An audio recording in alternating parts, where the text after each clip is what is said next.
trafic de cocaïne, clash avec Snoop Dogg et Dr Dre, meurtre de ses propres amis et perd une fille à seulement 14 ans. Tout ça, c'est l'homme qui a révolutionné le rap, Eazy-E. C'est l'un des pionniers du gangsta rap, un style dans lequel les rappeurs des gangs américains racontent leur quotidien dans la violence, alors qu'à la base, il voulait même pas être rappeur, juste blanchir les quelques 250 000 $ qu'il avait récoltés grâce à la vente de cocaïne. Vous l'aurez compris, son histoire est complètement folle. Alors installez-vous confortablement parce que vous êtes très loin d'être au bout de vos surprises. Eazy-E, de son vrai nom Eric Wright, né le 7 septembre 1964 à Compton, une ville proche de Los Angeles connue pour ne pas être très friendly. Parce que ouais, c'est la ville avec le plus haut taux de criminalité des États-Unis depuis pas mal d'années. Donc bah c'est beaucoup plus compliqué de grandir dans de bonnes conditions quand t'habites à Compton, mais lui il grandira là-bas et il va représenter cette ville tout au long de sa carrière musicale. Et en parlant de musique, il commence à en faire vers l'âge de 12-13 ans dans le garage de la maison familiale où il va se créer un petit home studio. Bon, ça restera globalement un passe-temps et il va vite s'en détacher pour aller vers une autre activité, la vente de drogue. Voilà, c'est instant, c'est vente de drogue, on y va. Ouais, pour que vous compreniez un peu le personnage, il perd sa virginité à l'âge de 12 ans et un an plus tard, il commence à dealer pour subvenir à ses besoins. Enfin, en vrai, quand on deal à Compton, c'est surtout pour se faire respecter. Mais bref, apparemment, ça serait son cousin qui lui aurait un peu appris comment vendre la drogue. Et du coup, on comprend mieux pourquoi c'est plus trop intéressant de faire de la musique dans son garage, puisque déjà très jeune, il gagnait pas mal d'argent. Pour nous, en tant que Français qui mangent des baguettes tout le temps, ça peut paraître un peu choquant qu'il ait une voiture à 13 ans. Mais ce qu'il faut comprendre, c'est qu'on est à Compton dans les années 70. Donc en vrai, c'est un peu la suite logique des choses. Et le gars n'a définitivement pas eu une enfance classique, puisque pendant que nous, on jouait à la DS sous la couette pour pas se faire cramer par la daronne, lui, il était déjà père d'une petite fille, à 14 ans. Est-ce que c'est bon pour... Non, je vais pas dire ça. Bref, du coup, pendant quelques années, il continuera à vendre de la drogue et le gars se fait vraiment beaucoup d'argent grâce à ça. Sauf qu'après plus de 8 ans à dealer, il y a un événement qui va tout changer. On est en 1986 et alors qu'Eric est bien parti pour faire des millions grâce au trafic de drogue, son cousin qui lui avait appris à vendre meurt. On sait pas vraiment qui il était, mais il est probablement mort dans un gunfight. Et du coup, Eric il prend un peu une gifle de lucidité dans la gueule. Il se dit qu'il vaudrait peut-être mieux arrêter de dealer et qu'il y a peut-être un peu trop de risques aussi. Et c'est comme ça qu'à l'âge de 22 ans, il commence vraiment à se mettre dans la musique grâce aux 250 000 $ qu'il avait coffré de la drogue. Sauf qu'au début, il veut pas du tout être rappeur. Il sait même pas encore rapper en fait. Au début, son objectif c'est juste de blanchir un peu d'argent grâce à la musique. Et pour l'aider, il était déjà très proche d'un jeune autre rappeur de Compton que vous connaissez probablement, Dr Dre. Ouais, à l'époque, ils étaient déjà potes. Et pour l'anecdote, un jour, Dr Dre tombe en garde à vue à cause de plusieurs amendes qu'il avait pas payées. Mais aux States, pour sortir de garde à vue, il faut payer une caution. Ici, elle était de 900 $. Sauf que Dr Dre, à l'époque, il venait de commencer la musique, il avait plus d'oseille. Du coup, il appelle son manager pour qu'il paye la caution. Le manager répond non, ça fait déjà trop de fois que je paye ta caution, démerde-toi. Connard. C'était à peu près ça quoi. Donc Dr Dre est dans la merde, il se demande qui peut l'aider et il pense à Eric qui accepte. À l'époque pour lui 900 $ c'était pas grand chose, on rappelle qu'il vendait de la drogue. Il lui dit ok je paye ta caution, t'as même pas besoin de me rembourser mais en échange je veux que tu me fasses 2 prods. Du coup Dr Dre il est refait, il sort de garde à vue et c'est à partir de là que la collaboration musicale entre les deux artistes va vraiment se faire. Mais c'est surtout à partir de là qu'Eric Wright devient officiellement Eazy-E. Attendez, vous êtes 97% à regarder les vidéos sans être abonné. Piché les gars, abonnez-vous, moi aussi j'ai une famille. On est vers 1986 et Dr Dre rassemble sa Dream Team de musiciens. Il ramène plusieurs potes à lui en studio, à commencer par Ice Cube, un jeune rappeur qui vient aussi de Compton et qui était là pour écrire les textes. Il ramène aussi le trio HBO, un groupe de rappeurs new-yorkais qui eux étaient là pour rapper les textes d'Ice Cube sur les prods de Dr Dre. Sauf que malheureusement, ou peut-être heureusement pour la suite, la session studio dérape. HBO diront que les textes d'Ice Cube sont à chier et ils vont aussi vanner Compton juste avant de se du studio. Donc là c'est un peu la merde pour Dr Dre parce qu'il a plus de rappeurs. Et du coup ce qu'il va faire c'est se tourner vers Eazy pour lui proposer de rapper. Pourquoi tu le ferais pas Sérieux, attrape le micro. T'as rien à perdre. C'est ta thune, ta casquée. Je peux pas, je suis pas rappeur, mais lui si. Je suis dans un groupe mec, Jinx et les autres vont me hagar si je fais ça.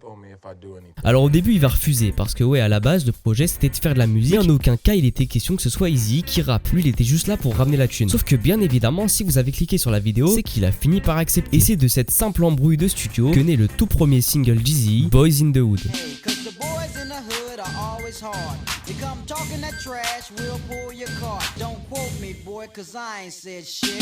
Bon même si Dr Dre dira plus tard que c'était une atrocité à enregistrer parce qu'Eazy ne savait pas du tout rapper, puis ils vont faire écouter le single à plusieurs personnes et globalement les gens kiffent ce morceau. Et d'ailleurs Caris fera un son du même nom en 2016 que vous connaissez probablement.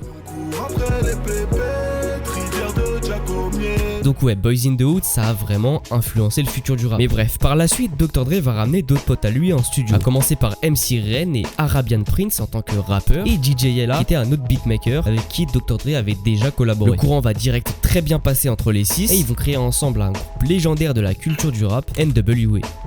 Donc NWA, c'est le sigle d'un mot que je ne peux pas dire, suivi de With Attitude. Et NWA, ils vont direct se mettre au travail. Ils feront une première compilation de sons en 1987, NWA and the Post, et ce projet, ils vont le vendre un peu à la sauvette dans leur quartier.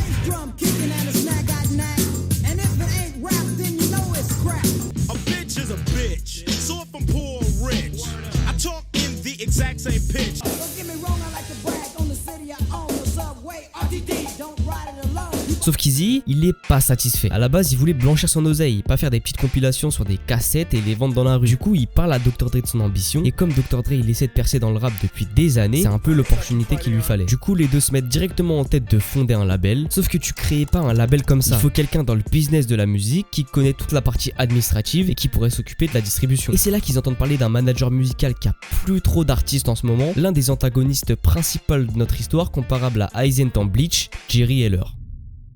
Le mec a déjà managé des stars comme Elton John ou encore Pink Floyd. Il est clairement en place dans le milieu de la musique. Donc en vrai, il a pas trop le temps de calculer nos deux petits rappeurs de Compton. Du coup, pour attirer l'attention, Eazy va très modestement payer le gars avec des dizaines de dollars juste pour avoir un rendez-vous. Donc là, on est en 87 et dès le premier rendez-vous, Jerry Heller match avec Eazy. Et c'est comme ça qu'ils décident de fonder ensemble leur label, Ruthless Records. Dès le début, il est décidé qu'Eazy prendra 80% des revenus du label et Jerry Heller prendra les 20% restants en tant que manager. Et évidemment, la suite logique des choses, ça serait que tous les artistes du groupe NWA signent un contrat pour faire de la musique dans Ruthless Records. Sauf qu'ils vont rien signer du tout. Ni Ice Cube, ni Dr. Dre, ni personne des 3 autres membres du groupe ne signe de contrat. Et vous allez voir par la suite que ça a toute son importance. Enfin bref, on n'y est pas encore et tout est allé assez vite pour l'instant. Mais ce qu'il faut bien comprendre, c'est que les gars partent de rien et ils se lancent dans quelque chose de vraiment risqué. Beaucoup d'entre vous connaissent aujourd'hui Eazy, Ice Cube et Dr. Dre comme des légendes du rap, mais à l'époque ils sont personne, et même musicalement c'est pas très palpable en fait. Ce qu'ils veulent c'est montrer à travers leurs lyrics à quel point c'est compliqué de grandir dans les quartiers, parce qu'à l'époque on est aux US dans les années 80, et les bavures policières sur les noirs des quartiers ça arrive tous les jours, mais c'est jamais médiatisé en fait. Et en fait là sans le vouloir, ils sont simplement en train de créer ce qu'on va appeler plus tard le gangsta rap. Donc malgré les moyens que NWA a grâce à Eazy-E, la situation elle est assez compliquée pour eux au début, sauf qu'ils sont vraiment déterminés à faire quelque chose dans la musique. Du coup ils vont sortir leur premier projet en 1988, qui sera cette fois officiellement distribué par Ruthless Records, Straight Outta Compton. Sauf que, comme on pouvait s'y attendre au vu de leur situation, c'est un énorme flop. Évidemment, je rigole, ils vont littéralement retourner les games, ouais, rien que ça.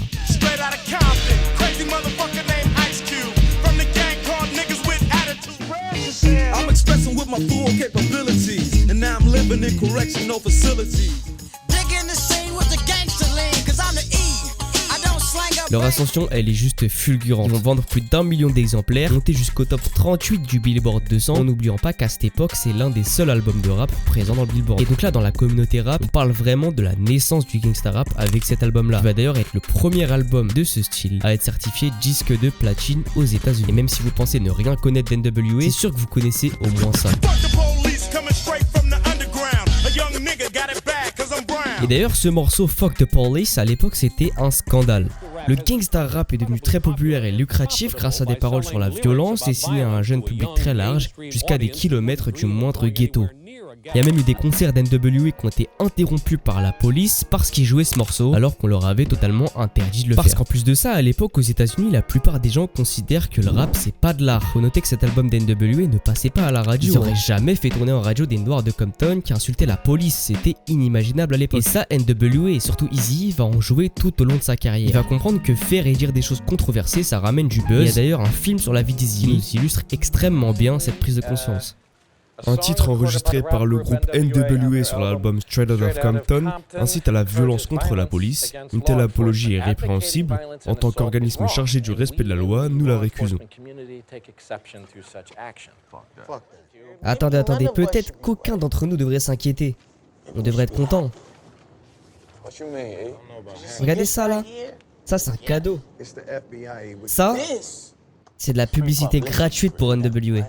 À la sortie de Straight Outta Compton en 1988, le rap c'était encore très mal vu par la masse, mais NWA a en partie brisé ça. Parce que certes, il y avait des gens qui ont été renforcés dans l'idée que le rap c'était trop violent, mais il y a aussi beaucoup de gens qui se sont mis à écouter du rap. Et ça a ouvert un boulevard de classiques quelques années plus tard, jusqu'à ce que le gangsta rap devienne la musique la plus écoutée aux US, avec Tupac, Biggie ou encore Snoop Dogg. Et en fait, même avant de parler des classiques du gangsta rap de Tupac, Biggie et Snoop Dogg, à la fin des années 90, il y a Eazy-E. Parce que ouais, cette vidéo ça reste l'histoire à Jeezy. Et justement, l'histoire retiendra que Eazy a toujours été le main caractère de ce groupe. Les gens aimaient beaucoup plus Eazy qu'Ice Cube ou Dr. Dre. Et ça c'est un fait avéré, puisque seulement un mois après l'album Straight Outta Compton d'NWA, Eazy va sortir son premier projet solo, Eazy Does It. Et si le succès du premier album d'NWA était dingue, celui du premier album d'Eazy va l'être 2 fois plus.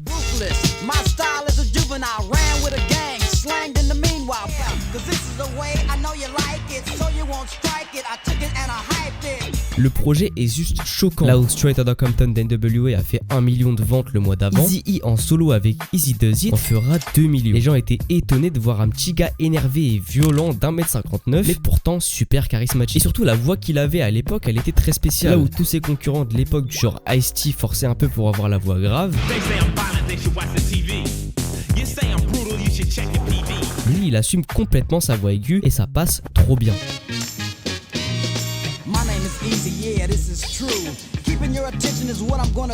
Bref, Eazy Does It c'est un excellent projet et ça marchera de fou. Sauf que même s'il a fait un projet solo, aux yeux des gens ça reste toujours le personnage principal de NWA. Et jamais de la vie Eazy aurait pensé quitter le groupe cette année-là, puisque tout se passait très bien pour lui en vérité. À la base il était rentré dans ce business pour l'oseille, et là on peut déjà dire qu'il avait atteint son objectif. Il faisait de l'oseille, les gens étaient fans, le groupe faisait plein de concerts et de tournées partout aux US, et tout allait pour le mieux dans le meilleur des mondes. Enfin du moins tout allait bien pour Eazy et Jerry Heller qui s'en mettaient plein les poches. Parce que les plus attentifs d'entre vous se souviennent de ce que j'ai dit tout à l'heure. Et évidemment, la suite logique des choses, ça serait que tous les artistes du groupe NWA signent un contrat pour faire de la musique dans Ruthless Records. Sauf qu'ils vont rien signer du tout. Ni Ice Cube, ni Dr. Dre, ni personne des 3 autres membres du groupe ne signe de contrat. Et vous allez voir par la suite que ça a toute son importance. On est maintenant fin 1989 et ça fait plus de 2 ans qu'NWA est au sommet. Sauf que du côté des autres membres, et plus particulièrement d'Ice Cube qui n'a toujours pas signé de contrat, on le rappelle, bah ça commence à être un peu relou. Et on le comprend, il habite encore chez sa mère alors qu'il fait des concerts dans tout le pays, et tous les soirs il voit Eazy et Jerry Heller s'enfiler des homards pendant que lui et les autres mangent des burgers dans le tourbus. Du coup il va aller demander à Jerry Heller pourquoi il touche pas autant d'argent qu'Eazy. Ce à quoi il va lui répondre: t'inquiète pas, tiens, si t'es sage et que tu fais une belle signature sur ce contrat, je te donne ce chèque de 80 000 $. Sauf qu'Ice Cube comprend vite que le contrat c'est une douille. Il essaye d'avertir les autres membres du groupe, dont Dr. Dre, mais eux ils ont déjà signé le contrat. Sauf Arabian Prince, un autre rappeur du groupe qui l'a quitté 1 an plus tôt pour les mêmes raisons. Du coup Ice Cube va mettre une petite pression à Ruthless Records et à Jerry Heller pour avoir l'argent qu'il mérite, et il va décider de quitter NWA et Ruthless Records en 89, ce qui va pas poser de problème puisqu'il a pas signé de contrat. Et donc là on rentre dans le deuxième arc d'NWA, celui sans Ice Cube. Ice Cube qui d'ailleurs en a tellement marre de pas vivre la vie d'artiste qu'il mérite, qui sort directement après avoir quitté le groupe son premier projet solo sur lequel il clash globalement tous les membres d'NWA, mais surtout Eazy-E et Jerry Heller.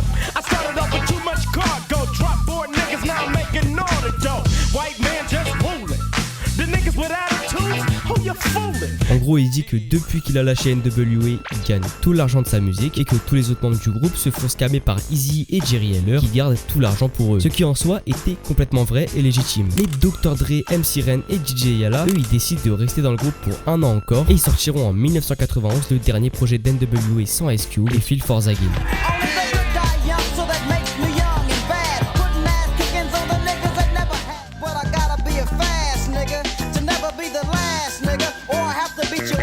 Donc ce blaze et Feel For Zaggin, il est pas là au hasard. Ils l'ont mis comme ça pour ne pas être censuré. Vous pouvez essayer de le lire à l'envers chez vous, vous allez comprendre. Et malheureusement, c'est assez dommage de dire ça, mais le projet sans Ice Cube est littéralement le meilleur projet d'NWA. Sur ce projet, il y a principalement Eazy, Dr. Dre et MC Ren qui rappent, et c'est un des premiers projets de rap à intégrer une ambiance G-Funk sur prod de Dr. Dre et DJ Yala qui sont juste stratosphériques.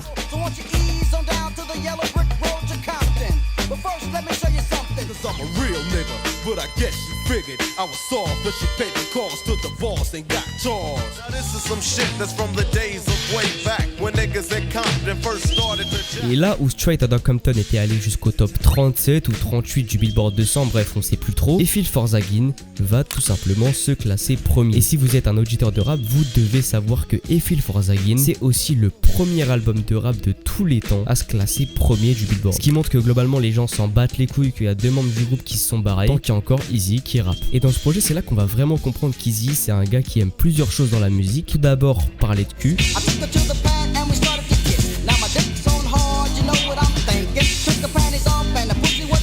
Et il aime aussi prendre un ton assez humoristique dans sa musique. Il se prend pour Kev Adams. Enfin, pas trop sûr de la comparaison là.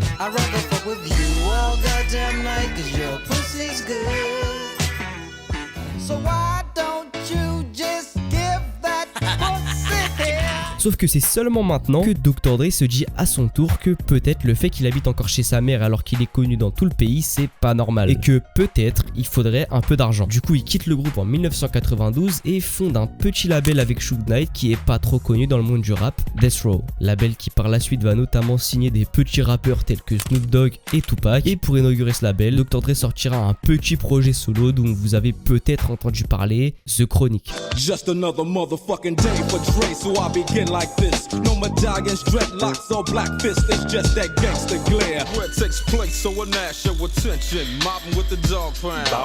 Bien évidemment, je plaisante, c'est l'un des meilleurs albums de rap de tous les temps, produit par l'un des labels les plus légendaires de tous les temps. Et bien sûr, faut pas oublier qu'on est aux États-Unis. Donc dès la première track du projet, Dr. Dre clash ce bon vieux Eazy. Niggas you grew up with don't even respect your ass. That's why it's time for the doctor to check your ass, nigga. Et d'ailleurs, il y a aussi Snoop Dogg, le nouveau copain de Dr. Dre, qui va se retrouver à clasher Eazy alors qu'il avait rien à voir avec l'embrouille NWA. Juste, il a sucé Dr. Dre.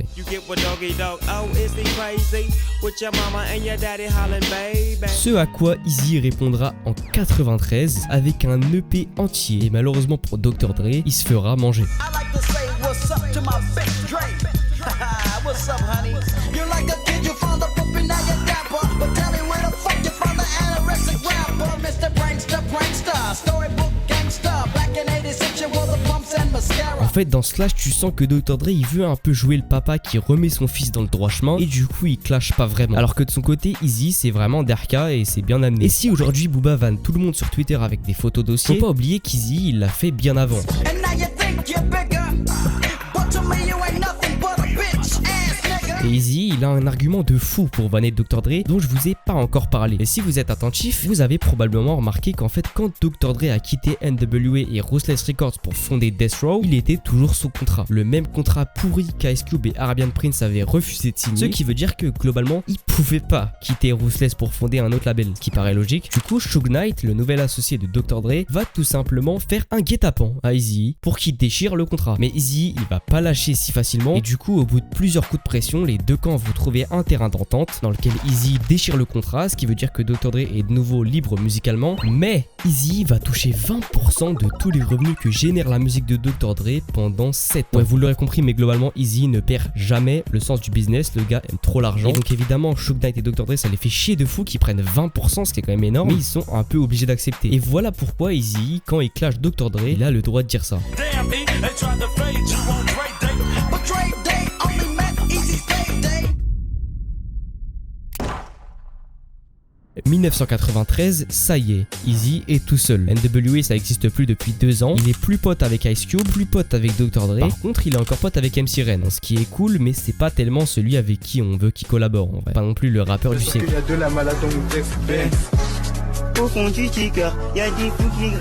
Et donc la carrière solo d'Eazy jusqu'à 1995, ça va pas être marqué par de très grandes sorties musicales. Il apparaîtra de temps en temps en feat, notamment dans le célèbre hit For the Love of Money.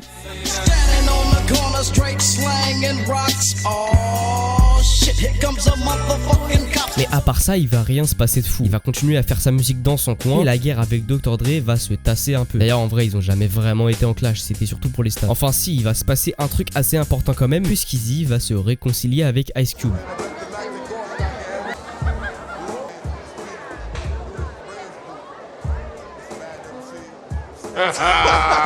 What's up, man?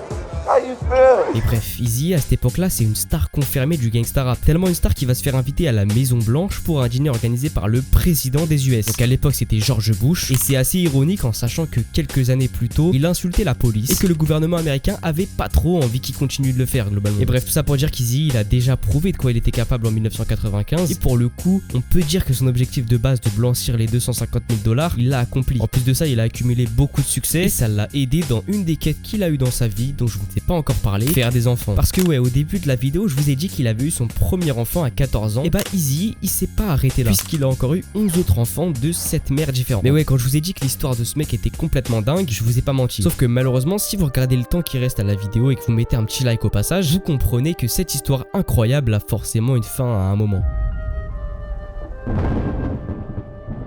On est le 16 mars 1995 et après Eazy et sa femme du moment, c'est au tour du monde entier d'apprendre que le rappeur de 31 ans est atteint du VIH. Donc pour ceux qui savent pas, le VIH c'est un virus qui attaque le système immunitaire et donc ça affaiblit progressivement les défenses du corps, ce qui fait que si tu n'as pas de traitement, tu peux mourir de maladies qui sont normalement bénignes comme un rhume ou une grippe globalement. De ce que j'ai compris, parce que je suis pas Dr Nozman, sauf que normalement avec un traitement, les personnes qui vivent avec le VIH peuvent mener une vie relativement longue à 200 HP. Sauf que Eazy, lui, il va décéder seulement 10 jours après l'annonce publique de son diagnostic. Et ça, c'est bizarre. En temps normal, le VIH ou le sida, si c'est bien traité, le patient peut vivre jusqu'à des dizaines d'années de plus. Normalement, tu meurs pas en quelques jours. Enfin, en tout cas, pas avec les avancées médicales qu'on a en 95. Du coup, les fans d'Eazy ont développé plusieurs théories. La première, c'est qu'il aurait été diagnostiqué trop tardivement et il avait vraiment le sida au vu du fait qu'il faisait des enfants à plein de femmes différentes. Sauf que ses proches ont révélé que oui, certes, il toussait beaucoup, mais que globalement, il se portait bien. Donc ça voudrait dire qu'il était déjà dans une phase avancée et que ses symptômes graves sont apparus d'un coup. Mais beaucoup d'autres fans ne veulent aussi pas y croire et ont une deuxième théorie, celle du complot. Il y a beaucoup de fans qui pensent que Eazy a été volontairement assassiné. Mais quoi qu'il en soit, que ce soit le sida ou autre chose, c'est une légende du gangsta rap qui s'éteint le 26 mars 1995. Et même les artistes avec qui il était en clash sont obligés de le reconnaître.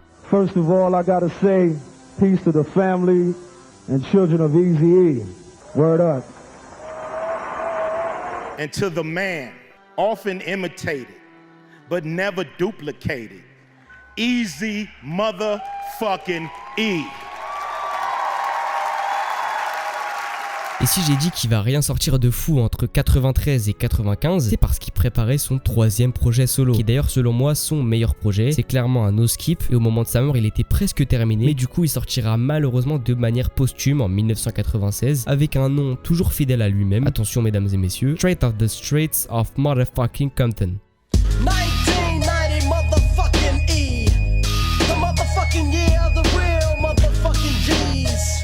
I knew this motherfucker named Louis. Every day the nigga talk shit, but today he tried to do me. Big titty, shitty, bang bang, sitting on a dick, trying to play a pimp out of 15 tricks. Hoes play with me weekly, so I'm down. Oh, ho, play with my PP. I'm that gangster, gangster. Is that what they're still yelling, nigga G? Eazy, c'est l'histoire d'un gars qui a longtemps été considéré comme un baron de la drogue. C'est l'histoire d'un homme qui, malgré ses 1m59, a su s'imposer comme un des plus grands rappeurs de sa génération grâce à son charisme, sa voix atypique et surtout sa détermination. Eazy, c'est l'histoire d'un petit gars de Compton qui était mal parti mais qui a été sauvé par la musique.